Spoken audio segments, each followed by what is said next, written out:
Gadaannis nafa dhiqaan hin balleessitu. Gadheen garaaf yaaddu tokkollee na wareersitu. Addunyaa dursiti Oromoon qaroomaan sabii babbaddaa'e gosaan gargar qoodan. Gootichi malka hundattuu halcha dhiirgaraa osoo hin taane dhiirsabaattuu arga. Hani dheedhu baqqa in seena walakka dhugaan gisee dhuftu dhiirtu akka tarba dhuga kolaasanii sobnurratti hin marqan. Wal gargaartee qunceen takaaltee harbiiti maannurra malfatte gadhummaan numiiti. Biyyeen abbaa ofii haadha namaati. Biyya abbaa keenya eessatti irra dheen waan qabnu fudhanne kaan ofirra eegna laf dhiiratti eega lubbuu waaqatti eega.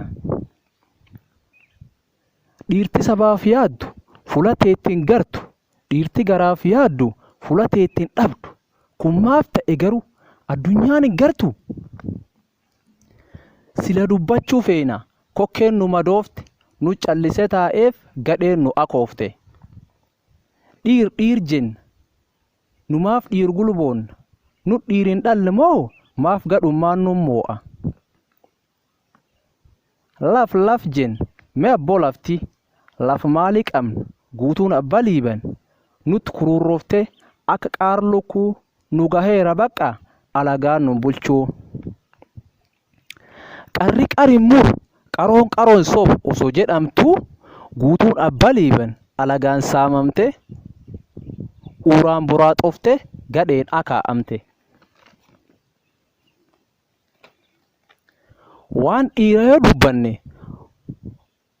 goota akka abjaatoo dhiiredduu biqilche goota saadam saaddoo icciti liqimse kana qofaa miti goota akka abduu babdi addunyaa mul'iche goota shooba gabaaboo dheedhii uf butuche.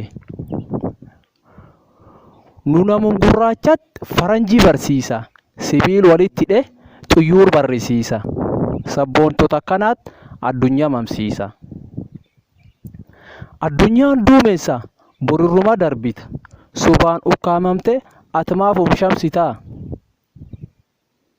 Oromoon balloo keessa Booranatti hangaf lafallee Liibeetti hangaf. Booran yooyya ammallee Booran yooyya jirra jirtu dirree Liiban jirtu taguutu abbaa Liiban lakki lafti walit dhufte taakkuu lamin geettu. Dhiirsi beettu malee tasin beesin beettu baratti yarsee malee tokkolleen sin geettu. Dirreen yooyya ijoolleen dirree yooyya lum xiqqoo qooftee xiqqoo qaa'uu dhowwa. Dhiira akka abjaa tofa siida isaatti obsan. Dhiira akka nuujiloofa dhiirjeettiin dhowwan.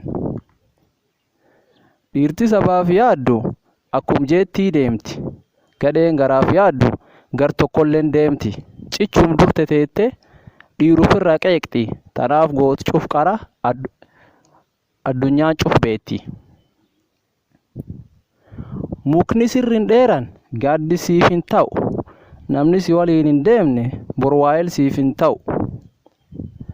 Akka fedhoo jiraadhes jechi yartuu qaagur kiyyaan galu.